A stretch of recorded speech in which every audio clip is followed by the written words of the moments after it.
Hello po mga ka-viral and welcome back again to this YouTube channel. Latest update na naman tayo ngayon patungkol sa mga nawawalang sabongero. Nakakagulat at nakakapanindig balahibo ang mga nadiskubre ng mga technical divers, Philippine Coast Guard sa kanilang pagsisid sa Taal Lake upang ma-retrieve ang di umano'y mga remains o buto ng mga itinapon ng mga missing sabongero doon. Ito ay according sa naging testimonya ng whistleblower na si alias Dondon.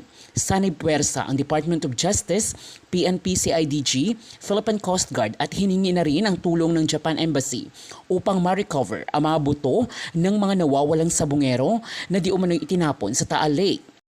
Ito'y base sa isiniwalat ng whistleblower na si alias Dondon o si Patidungan. Lagot na, Senator Bato de la Rosa ay hindi na mapakali sa maaaring kahihinatnan ng investigasyon. Una nang nabanggit ng aktres na si Gretchen Barreto na isa rin sa itinuturo ng whistleblower na si alias Dondon na kasabot di umano ng businessman na si Charlie Atong Ang na ang suot na mamahaling relo ni De La Rosa ay mula di umano sa isabong na pinabulaanan naman ng senador. Samantala, iba pang mga lugar kung saan itinapon di umano ang iba pang mga sabongero ay natuntun na ng PNP at nakakagimbal ang kanilang natuklasan. Handa na din ang NBI Forensic Group upang isagawa ang DNA test sa mga marirecover na mga buto. Sa kaugnay na balita ay usap-usapan din ang biglang pagtatago di umano ng mga suspect na sina Atong Ang at aktres na si Gretchen Barreto na itinuturong utak sa misteryo ng pagkawala ng mga sabongero. Pinangangambahan ng mga netizens na baka nakatakas na sila sa ibang bansa dahil di umano sa bagal ng pagkilos ng hustisya dito sa ating bansa. Lang po ako. Sir, ano lang po yung reaction ninyo dun sa mga lumalabas ngayon na merong mga pinangalanan na high-profile individuals at meron na pong mga whistleblowers na ito rin yung mga witness nyo dito dati. Yung mga sinabi niya po ba ngayon sa media, ito po ba lumabas na rin dun sa mga investigasyon nyo sa kanila, yung mga privileged information po, communications? Yung pong mga pinangalanan, particularly po si Dondon, si alias Dondon, si Patidongan. Meron po siyang mga pinangalanan na high profile na mga tao. Ito po ba ay na-express niya rin sa inyo dati? Matigas yan noon sa Senate hearing noon. Ayaw talaga yan, ayaw yan bumigay. Kahit na, di ba, pinailan natin ng kaso, di ba? One of the, hindi napailan ng kaso kung hindi dahil sa Senate investigation na ginawa natin, di ba? 6 sila pinailan ng kaso ng serious illegal detention at saka kidnapping. Dahil nga, hindi tayo makapag-file ng murder with the absence of the body of the crime. Yung mga katawan, hindi na-recover. So, pinailan natin sila. Talagang pinalop natin sa CIDG na mapailan sila ng kaso. At napailan nga. Pero yun nga, yung follow-up sa committee report natin, we directed the CIDG and the NBI to continuously investigate the case para talaga matukoy kung sino yung mga malaking tao na nasa likod. Dahil the disappearance of 34 man yun, di ba, ang ating record sa committee, there were 8 cases that we investigated, 8 cases involving 34 missing sabongeros. So, hindi masiguro mag-disappear yung ganun laking 34 na mga tao kung walang nasa likuran dyan na very influential. Diba? At nagbibigay ng kumpas. Sa atin lang, at that time, we don't have the evidence to connect to the management ng yung pitmaster dahil nga wala talagang ebidensya na magkukunik. Hanggang doon lang tayo sa disappearance na may kumuha na tao. Pero Sen, dahil may bago ng mga lumabas na mga ebidensya at mga testigo, bubuksan niyo po ba ulit yung Senate inquiry kaugnay dito? Nag-close na ba tayo? Nag-close na? We have report. already closed our committee investigation and we have already submitted our committee report and it was adopted by the Senate. So yung aming committee report was adopted by the Senate. So unless siguro kung merong mag-file lang resolution from one of our colleagues, then I will be forced to reopen the investigation. As former PNP chief, ano masasabi niyo? Marami daw mga police officer ang involved, parang binayaran para gawin yung pag-kidnap at pagpatay dun sa mga victims? It's possible. Kasi nga, yung isang kaso doon na si Lasso, sino yun, Jo? Yung pinick up sa bahay nila, ipinasok, positive, doon sa hearing mismo, positively identified yung mga pulis na inibitahan natin, mga intelligence operatives ng Batangas PPO, na sila yung nag-pick up kay Lasso. Lasco sa, saan yun? Sa San Pablo, Laguna. San Pablo City. So, identify siya. Ayaw ko kung nakasuhan sila, di ba? Tapos ano na? Wala pang update. Basta nakasuhan yun, yung mga pulis na yun. Kinasuhan yun. Dahil nga, positively identified nung mother, yung wife, at nung sister ni Lasco na sila yung pumasok dun sa bahay. So how do you feel na parang napapagamit itong mga police in exchange of money? I'm very, noon pa yun sinasabi ko, napakasama noon na magpagamit tayo sa sindikato, if you call it sindikato. Police ka, you are there to uphold the law, you are there to enforce the law.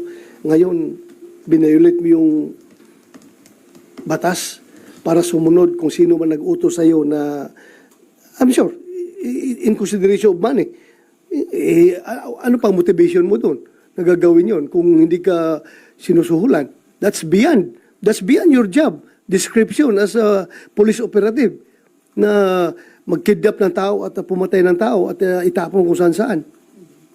Pero sa tingin niyo, sir, ano to? Credible yung whistleblower kasi ang dami niyang pangalang minention, may celebrity. As far as credibility is concerned, sa akin, mas credible sana siya kung nagsalita siya noon pa, nung dito sa Senate investigation. But still, credible pa rin siya dahil kahit na-late na siya bumaligtad, you knowing his closeness to the personalities involved, then mayroong siyang sinasabi. Sir, Sir, sorry. Sir, punta ako sa online gambling. May we know your stand lang since ilang panukala na po yung final ng mga kapwa niyo, Senador, either seeking to strictly regulate or total ban. Kayo po, sir, on online gambling po. Ako dapat ban yan eh. I-ban yan kasi maraming nasisirang buhay dyan. Aside from doon mga missing sa Bungiros, no? Na dahil nga yun, sa online pa rin yun nangyari, di ba? Aside doon na may namamatay, marami akong nabalitaan talaga na may mga security guard na tumalon na lang sa tulay, nagpakamatay dahil wala ng pera. May bata na nagpatiwakal dahil na-hook sa online gambling. So, alam natin, yung kung magkakapera man ang gobyerno, ang revenues from online gambling is not enough to compensate the moral decay, the social cost of that it brings, yung online gambling. So not enough yung stricter regulation, sir? Not enough yung stricter regulation? Not enough. Kasi alam mo, Filipinos are very, yung ingenuity ng Filipinos to go around the bush ay napakagaling. Kaya maisahan pa rin tayo yung regulation dyan. Hirap pa rin. Lalo na sa online. Hanggang ngayon, wala pa tayong magandang solusyon para dyan.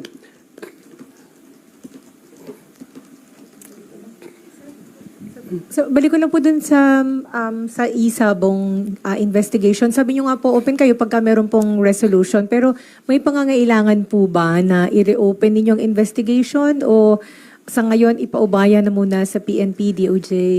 Yeah, I go by my recommendations in our committee report which was adopted by the Senate na pagpatuloy ng PNP yung kanilang investigation. Na ginagawa naman.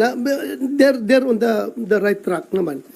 Kung totoong hawak nila si Don Patidungan, well and good.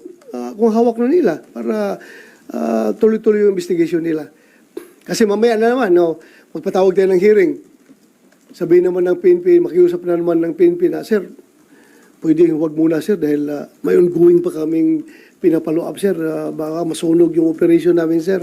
Meron pa kami mga taong tina-target ngayon sir na pwedeng mga persons of interest sir na gusto naming maimbestigahan. Baka masunog yung aming efforts. So let's give them the whole playing field to operate para mas-solve nila itong kaso na ito. During the Pero kung merong mag-file a resolution na senador, then it's my duty to conduct the investigation, to reopen the case. Sir, dun po sa inyong investigasyon, although nag-cover kami, pero sa inyo po manggaling, sir, naiugnay po ba si Atong Ang dun sa itinakbo ng inyong investigasyon? At anong recommendation ninyo as regards Mr. Atong Ang? Solidly, iba kasi yung ebidensya that will stand in court, di ba? Pero yung, di ba may isang nagsabi doon na, nandun kami, nag-monitor mo kasi sa hearing, di ba? Meron nagsabi na, si Dondon Patidungan ba yun, may kausap sa cellphone na, boss, sabi niya, yung boss na nire-repair daw nung kausap doon sa cellphone ay si Atong Ang. Yun ang narinig natin doon sa hearing, di ba? Positive daw talaga siya na si Atong yung kausap nung nasa cellphone. Pero hindi man natin, kaya nga gusto ko sa PNP, palaliman pala investigation nila. Hindi na-establish siya, hindi na-establish sa Senate hearing, sir, yung connection ni Atong. Hindi na-establish. Administratively established dahil nga sila ang manager, sila ang presidente ng kumpanya kung saan last touch doon nawala. But criminally, kaya nga hindi tayo pati ang PNP at NBI mismo, hindi nakapag-file ng kaso directly linking Atong Ang because wala ang direct evidence. Pero ngayon, na meron ng itong testimonial evidence na pinoprovide ni Dondon Patidungan, din pupwede nilang mapile yun.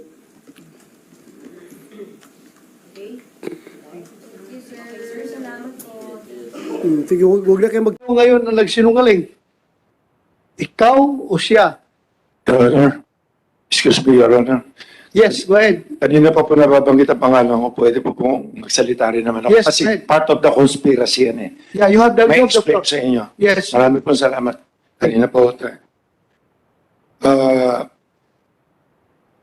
Dalawang hearing na po tayo. Pangatlo na po ngayon. Tingnan niyo po itong importante po itong sasabihin ko. Tingnan niyo maigi. Kung bakit lagi involved si Dondon. Si Dondon po, siya lang ang nagmamaniobra ng lahat ng farm ko sa construction. 2 to 3 years na siya nag-aasikaso. Ang daming farm niyan. 3, 4 na farm. Kung titignan nyo, dalawang Senate hearing plus ngayon, ang question kung sino-sino nilalabas sila, biktima ba silang lahat? Ang media, lagi nakafocus na kami lagi, hindi lang kami kumikibok. Pinapanood ko lang kung ano nangyayari. Talaga bang si Butch Inonog, inosente ba? Or biktima? O ano? Mr. Atong Ang, I just would like to remind you na kaya nakafocus sa inyo ang investigasyon dahil naturalmente doon bago nawala yung mga tao, doon sa sabungan ninyo. Yes, Your Honor. Before you want to destroy the credibility of whoever, kung anong klaseng tao si Inunog, I just would like to tell you na kaya nakasintro, baka sabihin mo na kayo lang ang pinagtutukan. Kayo talaga. Sa inyo talaga nakatutok ang Your investigasyon. Honor, Ano nangyayari? hindi ko po sinisira credibility niya. Pwede po tapusin ko lahat. Sige. Makikita niyo po ang conspiracy rito. Sige, sir? Gusto niyo po malaman Yeah, yung conspiracy. go ahead with the conspiracy. Patapos na kasi mahaba-haba konti lang to pero andito lahat ng laman. Sige, please, continue. Kasi kasi putol-putol to pagka na-question ako ng isa magtataka kayo hanggang dulo ang sagot dito para matapos tong pinag-uusapan na to eh. Okay? Andito lahat ng laman, okay? Ina-explain ko lang sa inyo yung salita ko na yung question ng mga tao, yung inosente ba sila o hindi. Tapos papakita ko rin sa inyo kung ano yung, kasi pinag-usapan na yung mga chope-chope, hindi naman namin malalaman talaga yan eh. Dahil yung taya nga, hindi namin nakikita. Dahil kung pakikita ko sa inyo mamaya, yung kung paano sila kumikita ng pera. Okay? Patutunayan ko rin sa inyo na ayaw ko ng mga yung dahas-dahas dito. Patutunayan ko rin sa inyo. Gusto ko rin isipin nyo kung sino nasa likod din ito ngayon. So, medyo makikita nyo. Kaya kung sana, pakinggan nyo lang muna. Maraming po salamat. Your Honor. Okay. Your Honor, yung umpisa po tayo noong unang mag-hearing, si Butch Inonog at anak niya, ang sabi niya, driver lang po sila, nangungontrata lang po, at wala po silang alam sa sabong noong una. Hanggang sa lumalim ang investigasyon, inamin niya, may farm pala siya. At yung nagsasalitang si Denmark, trainer niya yan, handler niya. Denmark Simpuego. Okay. At pwede niyo ipacheck, hindi siya ordinaryong tao. Marami siyang connection sa politiko at sa pulis. Okay, ito na ngayon. Pangalawa, merong isang family dyan na sinasabi yung Magbanwa family na ang anak niya nawala. Ang amo niya si Julius Chris Habilio. Yan ang sinasabi niya. Tinanong nyo, si Inonog, hindi niya raw kilala yan. Checkin nyo. Si Inonog, tiga-Tanay. Si Chris Habilio, tiga-Tanay din. Hindi raw sila magkakilala, wala raw siyang connection dyan. Pero yung Magbanwa, tiga-Tanay pa rin. Yung family, puro Tanay ito eh. Okay, ngayon, ang sabi ni Inonog, hindi siya involved masyado sa sabong at ang anak niya, driver lang, nangungontrata lang, binabayaran yata ng 5,000 or something para kumita. Video tayo para makita natin. Yung slide.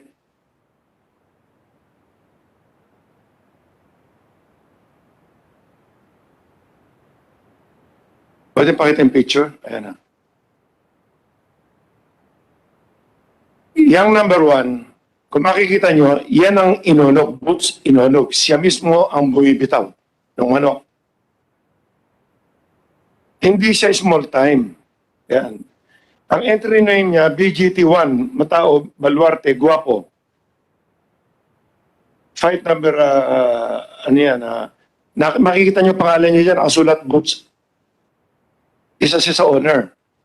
So, yung sinasabi niya hindi niya alam, yan, okay, na hindi siya nagsasabong talaga. Number 2, nakikita niyo si Inonog na andun doon sa likuran ni Lito Guerra na kasama niya, magkakasama sila sa entry yan.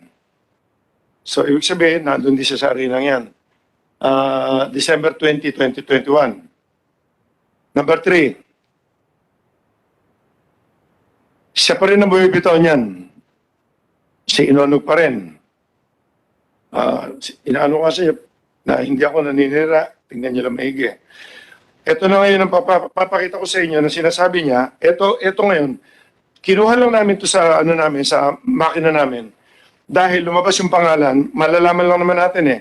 Yung Chris Habilio, Julius Habilio, tatlo yung Habiliong yung brothers na yan. Na sinasabing financier. Sabi ni Inonog, wala rin sa kinalaman dyan, hindi niya kilala, pero tika-Tanay, same barangay, pare-pareho sila. Okay? Tingnan niyo yung number 4. Slide number 4. Kung titingnan niyo yun, December 20, 2021, sa Manila Arena, ang entry nila BGT1, yan yung binibitawan ni ano kanina, ni Onong na picture. Team BGT1, Baluarte, Guapo. Ang owner, Butch. Tignan niyo yung posta nila. Yung posta itong sila Habilio, sila Julius.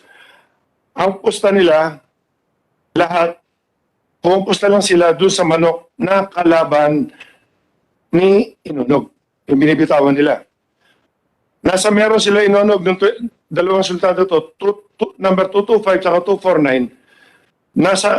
Meron ang manok ni Inonog, nasa wala ang pusta nila Julius, nila Abilio. all in all, yung araw na yun, ang kinita nila 1,194,941. That was sa December 2020. Okay. Number 5.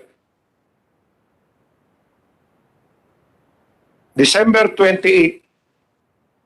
Hindi raw sila magkakilala. BGT1 na naman. Entry na naman ni Inonog. Ibang araw to, December 28. Okay. 4 na laban niya. 200, 208, 229, 240. Lahat ng pusta ni Julius na hindi niya kilala, nasa wala na naman. Ang kinita nila nung araw na yan, 969,000. Okay. Kailan namin na-check to, dahil nga may nakita kami pangalan, hindi namin ma-check talaga yan dahil wala kang pangalan yung mga iba dyan. December 21, the next day, may dalawa na naman silang manok na nilaban. Ang pusta na naman nila Julius, against na naman, sa manok na naman ni Inonog.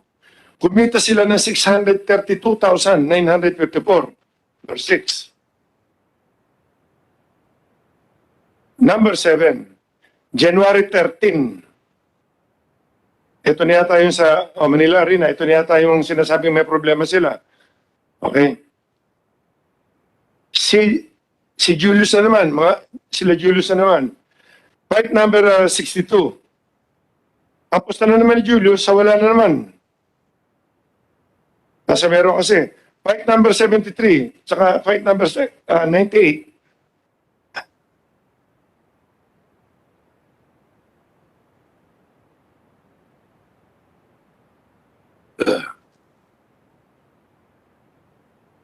Ang pusta na naman ni Habilio, sa meron naman. So all in all, ang tinamaan na naman nila nung 13, 2,450,200. January 13 ulit. Ito pa. Kasabi nito, mayroon pa palang Laguna. JMJ Brothers, sariling entry ni Julius Habilio. Kinontra niya mismo ang sarili niya entry. 250,000. Si again? Ano ginawa niya? Kinontra? Yung sariling entry ni Habilio na hindi niya raw kakilala, may kasali sila nung same day na JMJ Brothers, Laguna. Kinontra niya sarili niyang manok. 250,000. Nakikita po namin to sa computer. Kinontra niya. Sa kabila pumusta. Ibig sabihin, sa kabila siya... Sa kabila pumusta, sa wala. Kumusta? Sa wala. Okay. Pinapaalala ko lang po sa inyo na lahat ng pustang to, So paano po ang gagawin Ako namin? ngayon ang sinungaling. Hindi Na pa. akong kausap mismo ni Presidente na sinabihan ko niya, sige. Ako ngayon ang sinungaling. You're making Hindi. this... ibig sabihin, Secretary Villaldia would like to make me appear na being the chairman of this committee at personally nakiusap nagsabi kay Presidente, ako ngayon ang sinungaling. Hindi ko po alam kung ano nangyari sa inyo. Okay. Pero yun po ang sinabi ko kasi kami naman po, hindi po kami pwedeng, dahil ordinaryong empleyado lang ho kami, wala naman ho kaming powers eh. Kaya ho kailangan Ma'am, you're the chairman of PAGCOR, hindi ka ordinaryong empleyado po. Oh. Chairman ka ng PAGCOR. Pero You have the responsibility over PAGCOR. Kung- Okay, you are regulating agency as you've been claiming before. You regulate isabong maraming dahilan. Alam mo, we have given you the best. Ihalin tulad natin ang situation natin dito ngayon sa isang basketball game. We have given you the solid assist. Itong resolution permado unanimously ng 24 na senador. Very solid assist yan. Now, the ball is in your hands. It's up for you to make the winning 3-point shot for the Filipino people, or you will dribble the time away hanggang mag-adjourn itong 18th Congress, or you throw the ball out of bounds para the opposing team can have the ball position. So the ball is in your hands, ma'am. Nandyan na po sa inyo yan. Ako, kahit na sabihin kong I am under, if I have a if I am in your shoes, if I were in your shoes, sabihin mo na, sinabi na nga ni Senator Grace po that you can have your own discretion. Although, kailangan pa ninyo ng clearance galing from the President. Pero, sa bigat ng sitwasyon na ito, 34 katao ang missing hanggang ngayon. Siguro ako, kung ako sa iyo, ma'am, pupuntan ako kay Pangulong Presidente. Kay President Duterte, sabi ko, sir, mabigat po ito na problema. Pwede pang ako na mismo makiusap sa iyo na isuspend natin ito. Sir, noon pong na-receive ko ang inyong resolution, at the same in 2 hours time, nagkaroon na po kami ng sulat referring. At tinanong ko po talaga sa Executive Secretary, Sir, pumayag po ba talaga ang Presidente na isuspended ang operations according to the news reports? Ang sabi, at kung sinabi lang po sa amin ni ES yun, isususpende po namin. Kaya lang po, ang sabi po ni ES, ni Executive Secretary, tinanong ko si Presidente John Andrea, ang sabi niya, wala siyang sinasabing ganoon. So paano po ang gagawin O ako namin? ngayon ang sinungaling. Hindi Na po. akong kausap mismo ni Presidente na sinabihan ko niya, sige. Ako ngayon ang sinungaling. You're making Hindi. this, ibig sabihin, Secretary Medaldia would like to make me appear na being the chairman of this committee at personally nakiusap nagsabi kay Presidente, ako ngayon ang sinungaling. Hindi ko po alam kung ano nangyari sa inyo. Okay. Pero yun po ang sinabi ko kasi kami naman po, hindi po kami pwedeng, dahil ordinaryong empleyado lang ho kami, wala naman ho kaming powers eh. Kaya ho kailangan Ma'am, you're the chairman of PAGCOR, hindi ka ordinaryong empleyado po. Oo. Chairman ka ng PAGCOR. Pero You have the responsibility over PAGCOR. Kung- Okay, you are regulating agency as you have been claiming before. You regulate Isabong. Kayo nag-regulate ang Isabong. Kaya ang problema nandito ngayon sa Isabong, so we are expecting also that gawin rin niyo yung papel. kung pong babasahin ninyo yung DOJ opinion, yung isabong po, dinivide po talaga yan ng dalawa. Yun pong sabong, traditional sabong, na full ang jurisdiction ng LGU kung saan naggagawa ang laro. Yung Na-explain na yan ng yung representative last time. This committee is fully aware of that mechanics ang Isabong. So alam na po namin yan. So, Ang maybe sa amin lang therefore- is yung corresponding action ninyo to our Senate sir, resolution. they therefore say that now you are not only urging PAGCOR, but you are commanding PAGCOR to suspend. No, Kasi paano kami magkukuman sa inyo? We are, Kasi you are under the executive branch of government. We are here in the Yes nga po Congress is, we are co-equal branch of government. because there's a difference between urging and ordering us. When you say urging, sinasabi nyo discretion namin. Pag po discretion namin, ang laki po ng sagutin namin sa COA at sa Korte. Kaya nga sinasabi ko pag may gusto, maraming paraan. Kung ayaw, maraming dahilan. Kailangan pag-isipang mabuti lahat ng desisyon. Yun lang po, ma'am. Yun lang po ang sa amin. Basta-basta. Yun lang po sa amin. Sana gawan nyo ng action yan. Kasi alam nyo, pag meron pang mawawalang tao dito, dahil sa Isabong, I don't know, how can we face the people kung bakit may nawawala na naman dahil sa Isabong. Yun lang po sa akin, ma'am. Kung pong may mawawala pa, siguro po